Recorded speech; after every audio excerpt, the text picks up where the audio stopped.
Let's go to our last game that we're going to be talking about, the Valero Alamo Bowl. We all remember the Alamo. Last year, Washington, Texas played a great game. Washington dominated. They rematched this year in the playoffs. But let's scratch those.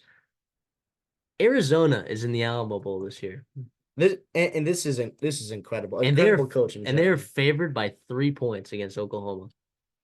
Now, here's the thing: do you wonder a little bit if that is an overreaction that Dylan Gabriel not playing? I'm so excited to see Jackson Arnold. If you're a recruiting guy, you know exactly who Jackson Arnold is. Gatorade Player of the Year, 5-star guy. If you're not, you're like, okay, who does Oklahoma have at quarterback? They're starting a true freshman. No, this guy is legit. Dylan Gabriel was in the portal because they chose Jackson Arnold because of Dylan Gabriel. And in this point, day and age, you cannot keep two great quarterbacks on your roster. That's not a slight against Dylan Gabriel at all. He's ended up at Oregon. He's going to have a really successful year. He's had a great career in his own right.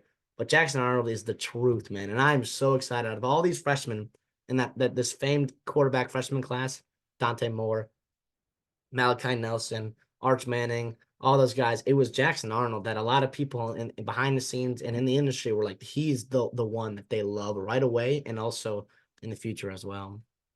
Yeah, here's the thing though. Jackson Arnold will be playing behind a patch job at offensive line. You lose Caden Green, your stud freshman guard, right to the transfer portal. Yeah. Tyler Guyton opts out your tackle. Andrew Rahm, your center, also opting out as well. Tough, tough. But you do get back Billy Bowman and you get back Danny Stutzman, which were two giant pieces on the Heart and defense. souls of that defense for Yeah, sure. which as Oklahoma fans, you got to be absolutely pumped about that. In Arizona, they're going to be losing their tackle, Jordan Morgan. He will be going to the NFL. He is a stud, likely first round draft pick, if Yeah. not high second round. I mean, any team's going to be lucky to have him. Is Jacob Cowling going to maybe opt out and go to the draft? I'm not sure. I think Jed Fish has talked a little bit about some players opting out potentially, like later down the stretch. Again, we're recording this pretty early, so as far as we know, it's just Jordan Morgan that's really missing, and that's kind of it really for significant losses. Now Oklahoma also you lose Jeff Levy too. Yeah, which has to be talked about here because Jackson Arnold's a guy that grew up, was recruited by Jeff Levy and also spent 9 months with Jeff Levy trying to get ready for this bowl game or whenever he was going to get ready to thrust into action. And that's a huge leap for him. And it changes hard, especially when you're a young guy and thrown into a tough circumstance against a pretty good Arizona defense. I think people kind of have a stereotype of Arizona, like, okay, they'll have flashy offense Johnny and Nanson's whatever. been dealing over there. They are awesome on both sides of the football. They've been one of the hotter teams since September, since that quarterback change, obviously with Noah Fifita. Yeah, and I'll be taking Arizona -3. I don't like what Oklahoma's got offensive line. Missing Jeff Levy's a big deal. I I just don't. I think Josh Morgan's a big loss for Arizona, but that's 1 point on the offensive line. You're missing three for Oklahoma. I think if these teams were at full strength, Oklahoma would probably be favored slightly. But Arizona's just been good, man. And Jed Fish is bought in. Johnny Nansen, elite. I like what Arizona's got right over there.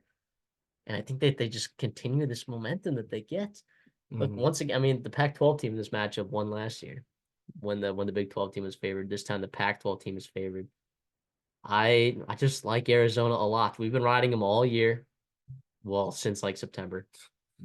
But we've been riding them all year since September. And I'm gonna continue to do it. I'll lay the 3. I'm gonna agree with you here. I love Arizona in this spot. I think three. I would love 2.5, but three is fine too.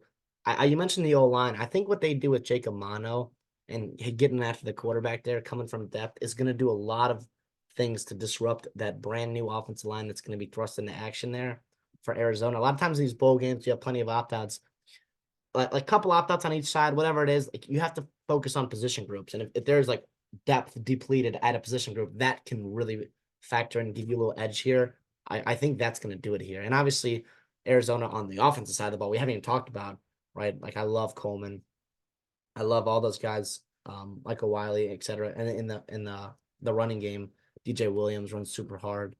And obviously Fafita is just a baller, and they got talent all over the place. Yes, you mentioned Morgan opting out left tackle. I think they like what they have behind him. I'm not too worried about that. They've done a great job developing young offensive linemen and getting ready for play. Remember last year, Morgan was hurt all year, and they had to rely on Jonas 7A, I think is the right tackle now as true freshman at the first and he played really well. They got him ready to play, and I think they'll do the same here with whoever plays at left tackle for him.